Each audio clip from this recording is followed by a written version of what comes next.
Hello guys, I am गुलाब शाह। हम लोग पढ़ रहे हैं इंडियन पॉलिटिक्स, चैप्टर 18 चल रहा है हमारा। Panchayat, municipalities and cooperative societies के बारे में हम पढ़ रहे हैं। इसमें आज का हमारा पहला टॉपिक है अर्बन लोकल गवर्नेंस म्यूनसिपैलिटीज के बारे में। Urban local governance municipalities. Local government एक स्टेट सब्जेक्ट है, under 7th schedule of Indian constitution आता है। अर्बन लोकल गवर्नमेंट रेगुलेटेड करती हैं by ministries of housing and urban affairs को, डिफेंस एंड होम अफेयर्स को। अर्बन लोकल बॉडीज ओवरसी करती हैं city administration and development, focusing करती हैं on public service and infrastructure को। कॉन्स्टिट्यूशनल मैंडेट क्या है इसमें? Indian constitution initiative initially lack exclusive provision है फॉर अर्बन सेल्फ गवर्नमेंट के लिए। वही प्रिंसिपल डायरेक्टिव प्रिंसिपल यानी डीपीएसपी में मेंशन है village panchayat municipalities are only indirectly different होती है under entry 5 of state list में। ठीक है। Evolution of urban governance.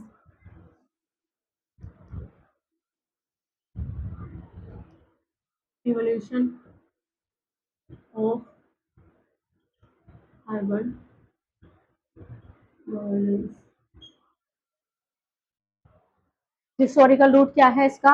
Urban governance institution stem करती हैं फ्रॉम ब्रिटिश कॉलोनियल पीरियड से। की माइलस्टोन इसमें आते हैं। 1688 में स्टैब्लिश हुआ था of the first municipal corporation in Madras के अंदर। 1926 में फॉर्मेशन हुआ था of municipal corporation in Bombay and Calcutta के अंदर। ठीक है।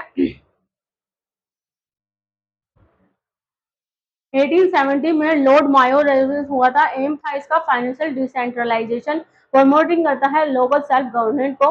1882 में लॉर्ड रिपन रेजोल्यूशन हुआ था, डेब्ड था Magna Carta of local government. Lord Ripon 1882 recognise करते हैं as a father of local self government in India कहलाते हैं। 1907 में फॉर्मेशन हुआ था royal commission on decentralisation, reporting की थी इन 1909 में। 1909 में government of India act introduce करता है डायरेक्ट की, प्लेसिंग करता है लोकल सेल्फ गवर्नमेंट को under the Indian ministry supervision में। 1924 में passage of the containment act by the central legislature है। 1935 में local government of India act recognise करता है लोकल सेल्फ गवर्नमेंट को एज अ प्रोविजनल सब्जेक्ट के तौर पर। 1989 इंट्रोड्यूस करता है और 65th कॉन्स्टिट्यूशनल अमेंडमेंट बिल को, नगर पालिका बिल जिसे कहते हैं। एम था इसका to centralize and strengthen municipal bodies को पावर करना और सेंट्रलाइज करना। It was not pass by the Rajya Sabha, लेकिन इसको राज्यसभा ने पास नहीं किया था। 1992 में 65th amendment bill become the 74th constitutional amendment act बना दिया गया था। अफेक्टिवली फ्रॉम जून 1 1993 से अफेक्टिव हुआ था ये ड्यूरिंग कब पीवी नरसिम्हा राव प्रीमरशिप में। अब है municipality 74th constitutional amendment act 1992। Municipalities 74th constitutional amendment act 1992। साल से कोई मतलब नहीं है, किसी में 1992 दिया हुआ है, किसी में 1993, तो इसी बीच में ये हुआ था। ठीक है। तो अगर कहीं पे 1993 लिखा हुआ दिखे तो घबराना मत, क्योंकि कहीं पे 1992 दिया हुआ है तो कहीं पे 1993 दिया हुआ है। Constitution 74th constitutional amendment act come आया था इनटू अफेक्ट ऑन 1 जून 1993 में। इस्टेब्लिश करता है constitutional framework for urban local governance in India का। कॉन्स्टिट्यूशनल स्टेटस क्या है? इंट्रोड्यूस करता है part 11 A, article 243 P to article 243 Z G को टू द कॉन्स्टिट्यूशन, ग्रांटिंग करता है municipalities constitutional recognition and enforceable right को। 12th शेड्यूल एडिड करता है कंटेनिंग 18 फंक्शनल आइटम्स को रिलेटेड है जो म्यूनसिपल गवर्नेंस से। Example urban planning, sanitation, public health, ये सब आते हैं। Types of municipalities article 243 Q में आता है। पहला जिसमें है Nagar Panchayat for institutional areas के लिए, municipal council for smaller urban areas के लिए, municipal corporation for larger urban areas के लिए, कंपोजिशन आर्टिकल 243 आर में क्या है, all member are directly elected है फ्रॉम वार्ड से, ठीक है। स्टेट लेजिस्लेचर कैन प्रोवाइड करता है for representation of individual with enterprises and municipal administration के। वार्ड कमेटीज, वार्ड तो सुना ही होगा आपने, वार्ड कमेटीज आर्टिकल 243 एस में आती हैं, स्टैब्लिश करती हैं in municipalities with population of 3 lakh और मोर के ऊपर।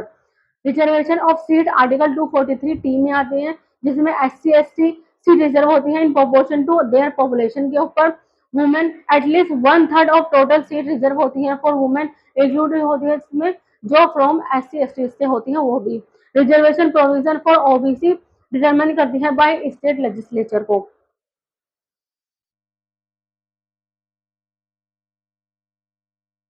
Duration and election article 243 U standard 5 years term for municipalities के लिए है। फ्रेश इलेक्शन मस्ट अकर होते हैं within 6 months of dissolution of before the end of 5 year term से। Power and function article 243 W state legislature can empower municipalities for economic development and social justice. 12th schedule 18 matter that can be transfer to the municipalities. पहला आता है इसमें urban planning including होती है town planning इसमें। दूसरा regulation of land use and construction of buildings, ये सब planning for economic and social development. Road and bridges, water supply for domestic industrial and commercial purpose के लिए। Public health sanitation censorship and solid waste management, fire service, urban forestry, protection of the environment and promotion of ecological aspect, safeguarding the interest of weaker section of society included होते हैं जिसमें handicapped and mentally deteriorated, slum improvement and upgradation, urban poverty alleviation, provision of urban amenities and facilities such as park, gardens, playground, promotion of cultural education and aesthetic aspect, uh, burials and burial grounds, cremation ground and electric crematories, cattle ponds, preventing of cruelty of animals, vital static including registration of birth and death, ठीक है। Public amenities including होती हैं इसमें street lighting, parking lot, bus stop and public convention and regulation of state house and कैनरीज। ये 18 है, ये 18 subject आते हैं, ठीक है। फाइनेंस, स्टेट लेजिस्लेचर में ऑथोराइज करता है municipalities to levy collector and appropriate taxes, duty taxes and fees को असाइन करता है to municipality tax duties toll and fee levied collected by the state government, ये सब भी आते हैं, ठीक है। Audit of account article 243 Z में आता है। Provision with respect to the maintenance of the account by municipalities and the auditing of such account are made by state legislature, ये स्टेट लेजिस्लेचर द्वारा बनाई जाती है।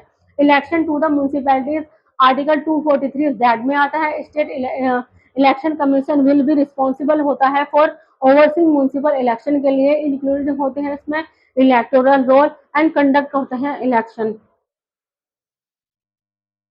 Application of union territories article 243 B में आती हैं। Exempted areas article 243 Z C में आते हैं। Bar to court interference article 243 Z G में आते हैं। Types of urban government in India, अब देखते हैं types of urban government in India. पहला आता है म्यूनिसिपल कॉर्पोरेशन, इस्टेब्लिश हुआ था, created by state legislature act parliament for UTs के लिए। स्ट्रक्चर कंप्राइज करता है काउंसिल को, हेडेड बाय द मेयर करते हैं हेड इसके, standing committees and municipal commissioner होते हैं इसमें। मेयर का क्या रोल है, प्रिसाइड करते हैं ओवर म्यूनिसिपल कॉर्पोरेशन काउंसिल को। The mode of election and tenure में अक्सर बिटवीन 1 से लेकर 5 ईयर तक होता है। Are determined by the respective state municipal laws and vary across state करता है। Council legislative wing with directly elected होती हैं, काउंसिलर एंड नॉमिनेटेड एक्सपर्ट होते हैं जो कि। स्टैंडिंग कमेटी हैंडल करते हैं स्पेसिफिक इश्यूज के, जिसमें एग्जांपल है health finance. Municipal commissioner chief executive appointed करते हैं by state government, usually an IAS officer होते हैं जो कि। सेकंड है म्यूनिसिपैलिटीज, इस्टेब्लिशमेंट क्या है इसका, क्रिएटेड करी थी बाय स्टेट लेजिस्लेचर द्वारा। Act for town and smaller cities करती हैं। Structure similar to municipal corporation है, इंक्लूड होते हैं एक काउंसिल हेडेड बाय प्रेसिडेंट होते हैं and chief executive officer. Structure president play करते हैं significant role in administrating presiding over meeting के लिए। चीफ एग्जीक्यूटिव ऑफिसर मैनेज करते हैं डेली ऑपरेशन को, अपॉइंटेड होते हैं बाय स्टेट गवर्नमेंट द्वारा। थर्ड है town area committee, establishment created by state legislature act for small town के लिए। फंक्शन लिमिटेड सिविक फंक्शंस है, एग्जांपल ड्रेनेज, रोड, ये सब। ठीक है। कंपोजिशन में भी इलेक्टेड, नॉमिनेटेड और मिक्स ऑफ बोथ होते हैं। फोर्थ क्या है, कंटेनमेंट बोर्ड एस्टेब्लिशमेंट क्या है इसका, govern by cantonment act of 2006। Structure partly elected and partly nominated होते हैं। Ex officer president is the military officer, commanding करते हैं द स्टेशन को। एग्जीक्यूटिव ऑफिसर अपॉइंटेड करते हैं by president of India to implement board decision. 5 है notify area committee, establishment created करता है through a gazette notification for fast developing towns के लिए। कंपोजिशन एंटायरली नॉमिनेटेड होती है, नॉट इलेक्टेड। नेक्स्ट है टाउनशिप, इस्टेब्लिशमेंट क्रिएटेड करती है by large public enterprises to staff amenities के लिए, लैक इलेक्टेड मेंबर है। 7th है पोर्ट ट्रस्ट, इस्टेब्लिशमेंट क्रिएटेड किया गया था पार्लियामेंट द्वारा to protect port and provide civic amenities. Composition include होता है both elected and nominated member, chair किए जाते हैं बाय एन ऑफिसर द्वारा। 8 है special purpose agency, establishment setup for specific function के लिए है, not area based and independent of local body है। नेक्स्ट है प्लानिंग कमेटी।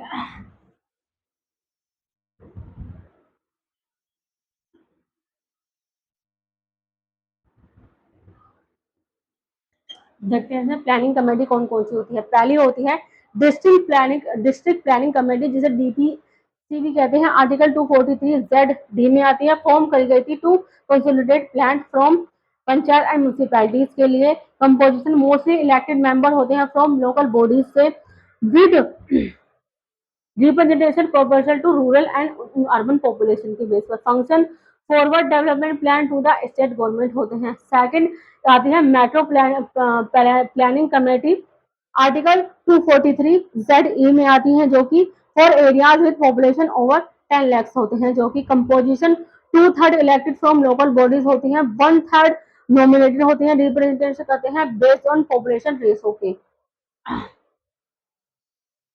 फंक्शन प्रिपेयर करते हैं, फॉरवर्ड करते हैं development plan to the state government के। इट प्रिपेयर करते हैं draft development plan for the metropolitan areas के लिए। नेक्स्ट है इसमें municipal personnel system,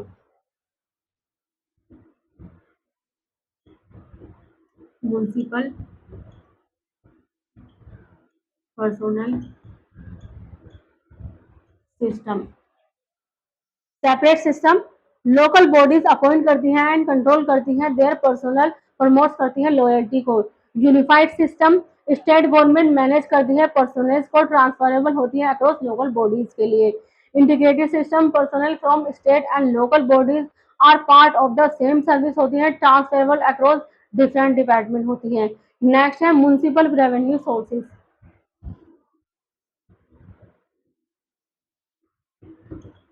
municipal revenue sources, tax revenue, local tax and cesses, non-tax revenue, rent and user charge, grants from central and state government, donation funds transferred to urban local bodies from state government से, loans raised from state government and financial institutions। अब है cooperative societies.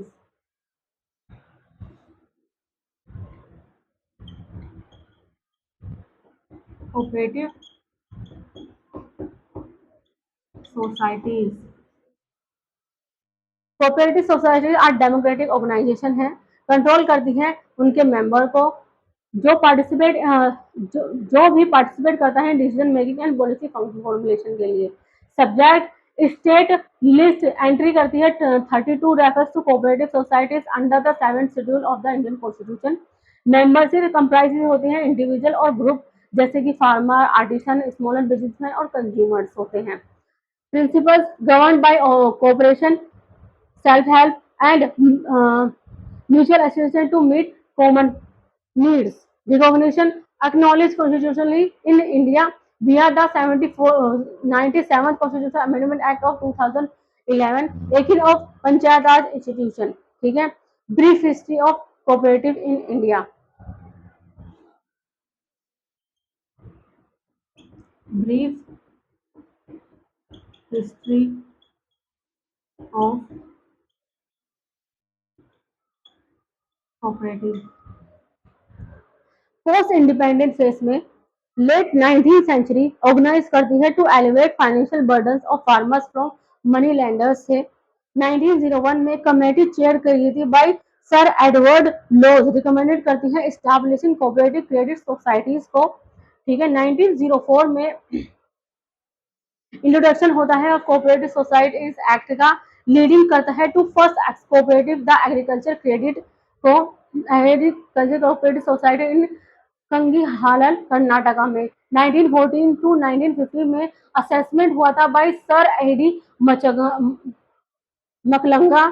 Propose करते हैं significant advancement in the cooperative movement का. 1990 में the government of India act transfer हुआ था cooperation of provincial subject supervise करते हैं मिनिस्टर द्वारा. पोस्ट इंडिपेंडेंट फेज में 1947 में ऑनवर्ड इंफोसाइज करते हैं cooperation as a tool for plan economic development में. Nehru vision first prime minister थे जवाहरलाल नेहरू प्रमोट करते हैं कल्चर ऑफ कोऑपरेशन को. प्रायोरिटाइज करते हैं the agriculture sector in 5 year plan.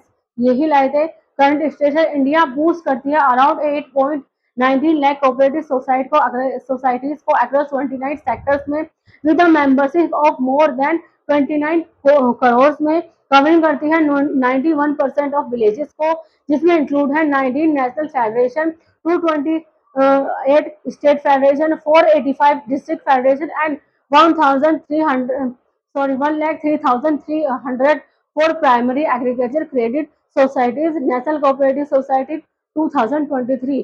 Notable cooperative कौन सी है? रिनाउंड सोसाइटीज इंक्लूड होते हैं जिसमें अमूल, लिज्जत पापड़, पीएमसी बैंक एंड इफ्को. अब देखते हैं 97th constitutional amendment act of 2001.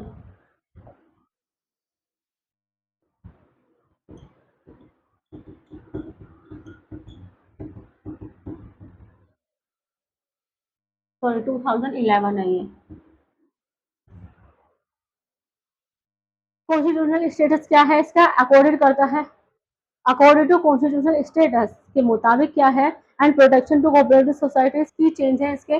Fundamental right to form cooperative society recognise करती है as a fundamental right. Article 219 1 A में सी में आते हैं. Directive principle new directive principle of state policy article 43 B promote करता है एस्टैब्लिशमेंट ऑफ कोऑपरेटिव सोसाइटीज को.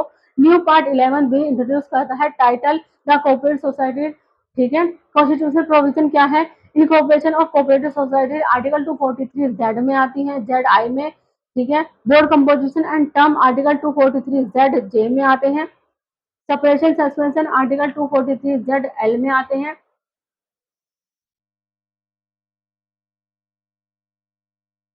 कुछ केस हैं रिलेटेड टू कोऑपरेटिव सोसाइटीज, उनको देखते हैं.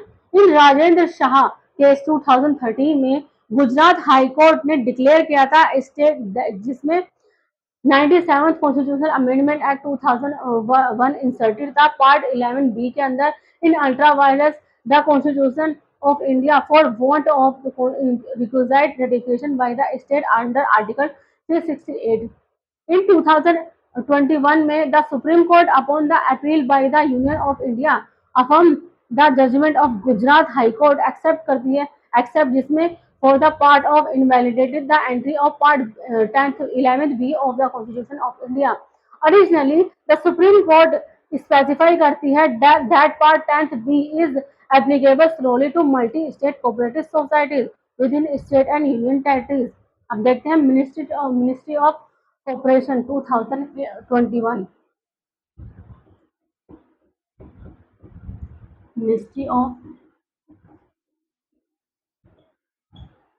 कॉर्पोरेशन 2021 स्टैब्लिश करती है बाय गवर्नमेंट ऑफ इंडिया. इन 2021 में मिनिस्ट्री ऑफ कोऑपरेशन एम करती है इसको प्रमोट करने का, सहकार से समृद्धि यानी prosperity through cooperation by revitalising the cooperative movement.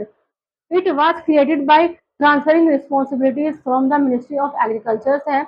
Objective क्या है? Strengthen the cooperative framework, develop करता है एक supportive administrative and legal structure को, प्रमोट ग्रासरूट डेवलपमेंट, फोस्टर है people centric cooperative movement, enhance ease of doing business में simplify करता है प्रोसेसेस को for cooperative and multi state societies की, इंश्योर ट्रांसपेरेंसी एंड मॉडर्नाइजेशन में बूस्ट करता है ट्रांसपेरेंसी एंड कॉम्पिटिटिवनेस को, बेनिफिटिंग करता है रूरल कम्युनिटीज को एंड कनेक्टिंग करता है village with cooperative and national prosperity के साथ में। ठीक है, तो आज का ये चैप्टर यही खत्म होता है। नेक्स्ट है हमारा 9th special provision in constitution. ठीक है गाइस, अगर 5th से लेकर 12th तक अगर आपको किसी भी सब्जेक्ट में कोई भी ट्यूशन पढ़ना हो, हमारे अकेडमी ऑल सब्जेक्ट ट्यूशन पढ़ाती है। हम एसएससी, सीजीएल, यूपीएससी, यूपीपीसी वगैरह की तैयारी भी कराते हैं, उर्दू लिखना पढ़ना भी सिखाते हैं, रेलवे की तैयारी भी कराते हैं। अगर आपको इनमें से किसी भी चीज में कोई भी ट्यूशन लेना हो, आप एनी टाइम हमें कॉल कर सकते हैं। ज्यादा लाइक करें, सब्सक्राइब करें, कमेंट करें। Thank you so much.